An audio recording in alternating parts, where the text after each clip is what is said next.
Yes, ladies and gentlemen, welcome back for another week's episode of Gazzetta Dello FIVE. You got here myself, Joel Beya, Stephen Howson in the building, and of course, the man in whom we trust, Mr. Fabrizio Romano. Steve, there's a lot going on. Probably things that are even bigger than Man United. There is a lot. I don't think we need to talk about United today. Where do we even start with what's going on today? I don't even know where we're going to start. Should we start with Chelsea? We have to. So today, the UK government announced, like it was deadline day, with their own little graphic and everything, that Big Roman's been sanctioned. And this means all sorts for Chelsea. Fab, do you want to fill the people in on what you know that's just happened? Please. Yes, it's a crazy situation, guys. Let me say, really crazy. But in general, okay, the statement, of course, the sanctions are huge for Chelsea, are going to change the process for the next season, are going to affect the market, are going to create a lot of problems to the club. But at the same point, I think the whole story around this Roman Abramovich intention to sell the club, what was coming from the club immediately after the decision of Roman Abramovich to sell the club, lot of confusion. And then at the end, this is the problem now for Chelsea Football Club, because I'm sure that these sanctions will create a lot of problems to the club to prepare the next season.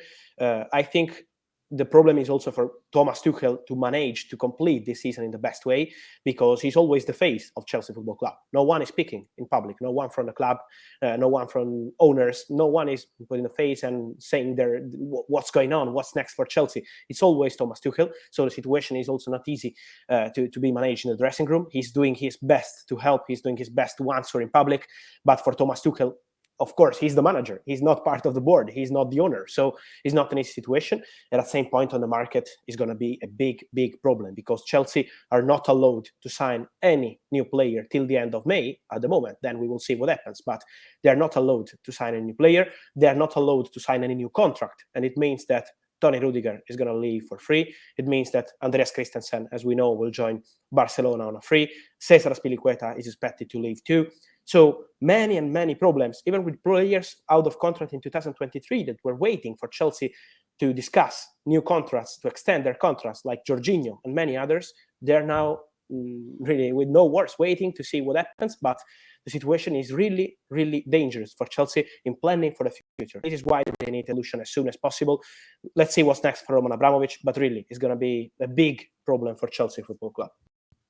So if a player wanted to use this as an excuse, i.e. a Lukaku, I want to leave to go, back to Inter Milan. This is a good excuse, because, who knows where the club's going. Even Tuchel himself, there's no guarantee for anything now, is there? Yes. This is a good point. It remains to see what happens when it's time to negotiate with Chelsea. When it's time to discuss, about the fee, about the formula of the deal, and many details. Who's negotiating for Chelsea today? What happens with Roman Abramovich? And if Roman Abramovich is going to sell the club in the coming months, who will be in the board? So there are many questions around Chelsea at the moment. This is why it's going so slow.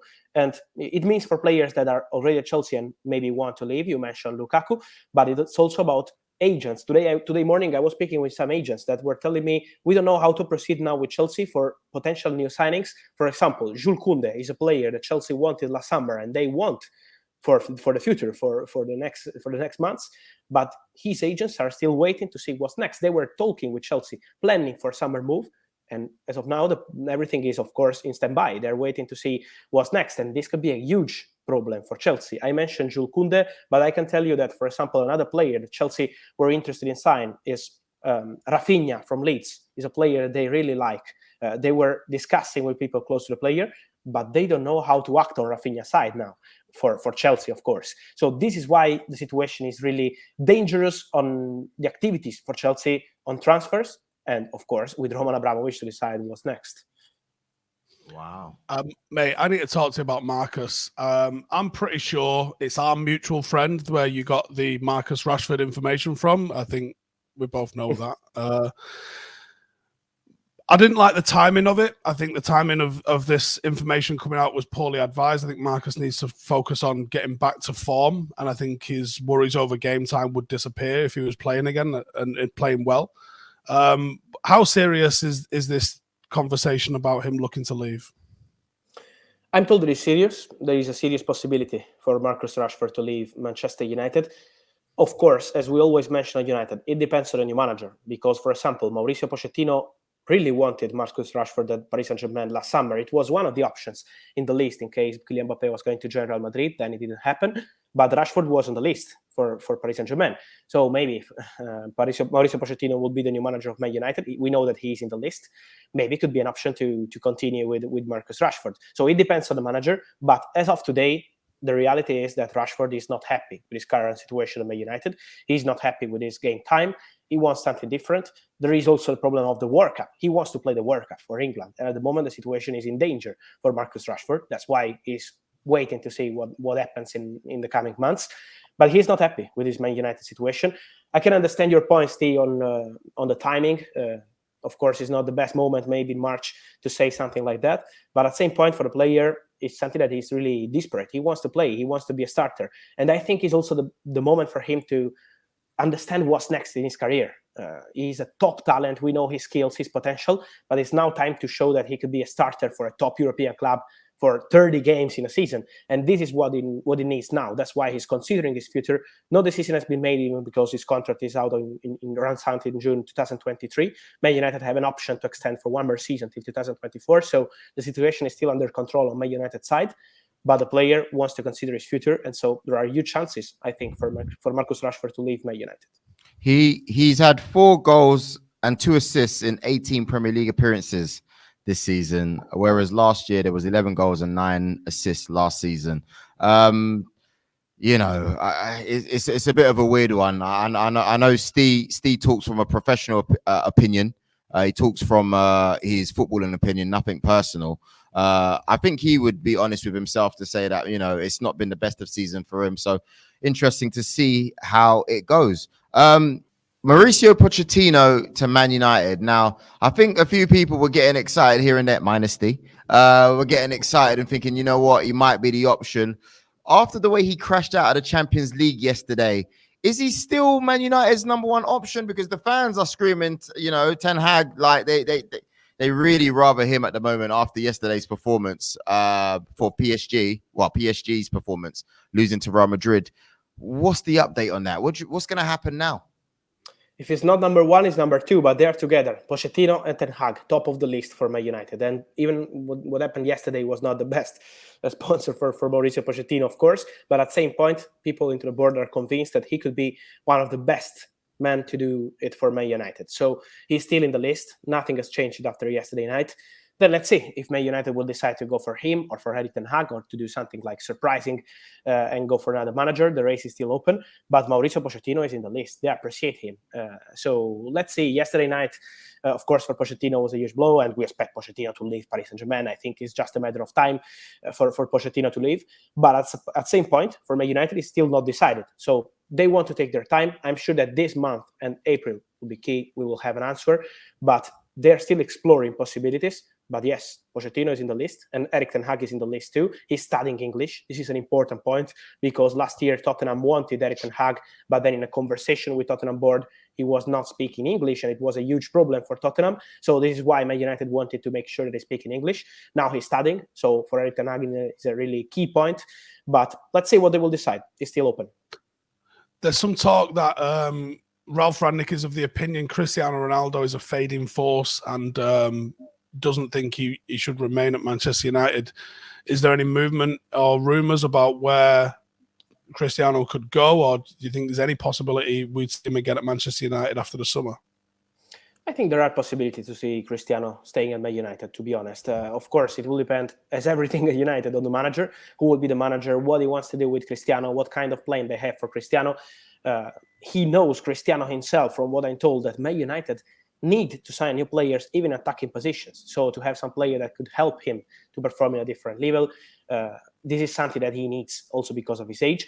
But at the same point, from what I'm told on a transfer market point of view, asking to people next to Cristiano, close to Cristiano, the answer is always the same. He's not like already planning to leave. That maybe could happen in May, in June, in July, we will see. But as of now, he's not focusing on leaving the club.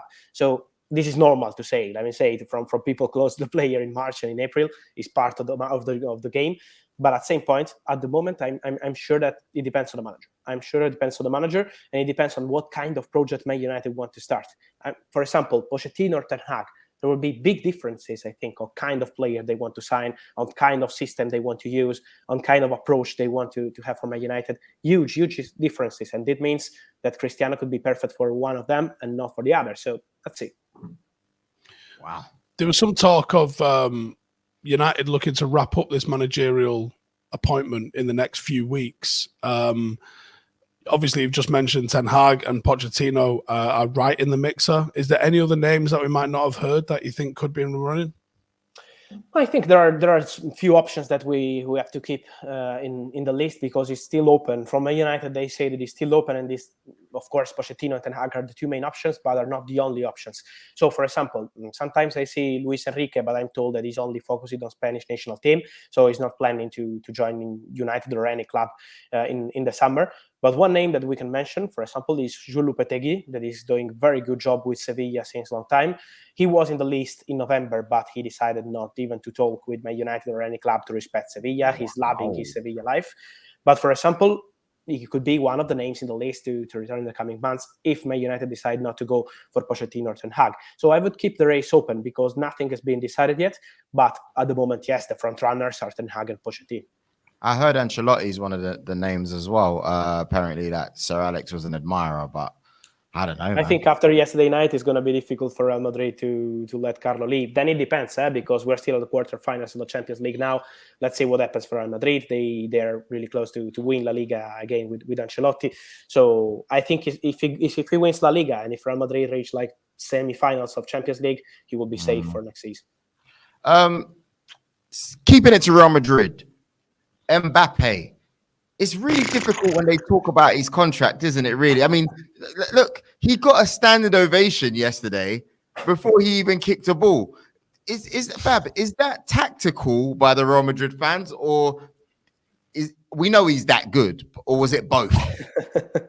No, let's say that in Madrid, the fans, they consider Kylian Mbappe as the next Galactico to join Real Madrid, so they have no doubts. But we have to say that in Real Madrid, atmosphere in general is around Kylian Mbappe is so positive. We know that Florentino Perez was working on it since last summer. Real Madrid made their proposal to Kylian Mbappe, so this is no secret. There is a contract ready for Kylian Mbappe in Madrid. It's now up to him if he wants to sign the contract or maybe continue with Paris Saint-Germain for 1 or 2 seasons. It's up to him. Real Madrid are still so confident. So the fans are confident, but even the club is confident. They're confident to sign Kylian Mbappe on a free and to make him the new face of Real Madrid starting from next season in the new Bernabeu. The atmosphere yesterday night was incredible in Bernabeu, and it means that it's like a message from Real Madrid for Kylian Mbappe. They're waiting for him. They're just waiting for him. And it's now up to him because Paris Saint-Germain are offering him a lot of money, but really a lot of money to change his mind. They want, from what I'm told, they really want him in Qatar. We know about the ownership of Paris Saint-Germain. They want Kylian Mbappe to play the World Cup as Paris Saint-Germain player. So they don't want to lose Kylian Mbappe in the year of the World Cup. This is something that they really want to do. And that's why on Paris Saint-Germain's side, they're offering him a lot of money to change his mind. Let's see what happens because Real Madrid are confident, but Paris Saint-Germain will try till the last day. So till he signs the contract, it's still open. But I see Real Madrid as front runners, to be honest. Speaking of PSG, their president Nasser El Khelafi last night went on a bit of a madness, didn't he? And Leonardo was in the locker room, supposedly looking for referees. Police had to be called.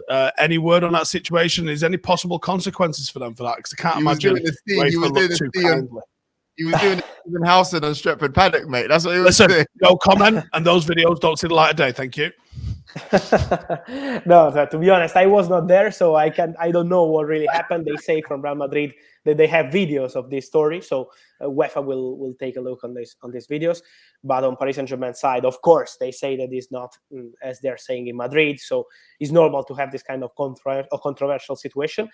At the same point, is for sure that Paris Saint-Germain were not happy with the referee, with the decision on Donnarumma and Benzema fault. So let's see. I don't think there will be huge consequences for Paris Saint-Germain. To be honest, I think that Paris Saint-Germain need to make a final choice on who has to be the new manager, what they want to do with their project, what's next for Leo Messi in 2023, because we are now approaching the end of the season, and next year Leo Messi will be able to sign wherever he wants as free agent. So they need to make big decisions in the summer. because after the fantastic transfer window they had, it was a disaster in the Champions League. And so it's now up to them to take big decisions. And also I want to say that we had rumors in Spain about Donnarumma and Neymar fighting in the dressing room after the game in Bernabeu, but I'm told from Donnarumma side that is not true. That is not true. We had no fight with Neymar. So a lot of stories now are around Paris Saint-Germain, but I think the real story is about the future. Who will be the new manager? Who will be the new face of Paris Saint-Germain project? Someone who won't be the manager in this summer's window, but I'm going to ask you, is it a potential manager for them a couple of years down the line? And that's Jurgen Klopp, seemingly insistent on leaving Liverpool in 2024. Firstly, let's talk about the possibilities of him staying beyond that at Liverpool, and then maybe the possibilities of where he could go, if anywhere, following his departure. I'm sure that Jurgen Klopp, from what I'm told from Liverpool board, these kind of comments are like saying, okay, I have a contract, but he's not acting like a manager who is desperate to leave the club. He's like saying, my contract is till 2024 and I want to respect the contract. But it's not a message of Jurgen Klopp desperate to leave Liverpool. He's happy with Liverpool. Luis Diaz joined Liverpool because of Jurgen Klopp. He wanted the player to join immediately, and he's not acting like a manager who wants to leave. So 100% focusing on Liverpool. But yes, I think there are chances for him to leave in 2024 to try a new experience. He's always been, from what I'm told, attracted from La Liga. So who knows what happens with Real Madrid, with Barcelona in the coming years. Now in Barcelona, they're super happy with Xavi. But Real Madrid, let's see what's next for Florentino Perez, for the new manager of Real Madrid. In the future. So I'm sure that many clubs will try to approach him, but at the moment Klopp is only focusing on Liverpool. They are already planning together on the transfer window in the summer, because they need something else. I'm sure that Liverpool will do something in attacking position, maybe new winger, even after Luis Diaz, they want another one. So they're already planning together for the future. So that's why Klopp is now focusing on Liverpool. And my feeling, is just my feeling, it's not the news, Steven Gerrard will be ready once Jurgen Klopp will leave the club. We'll see. Before we do it, he's going to fail.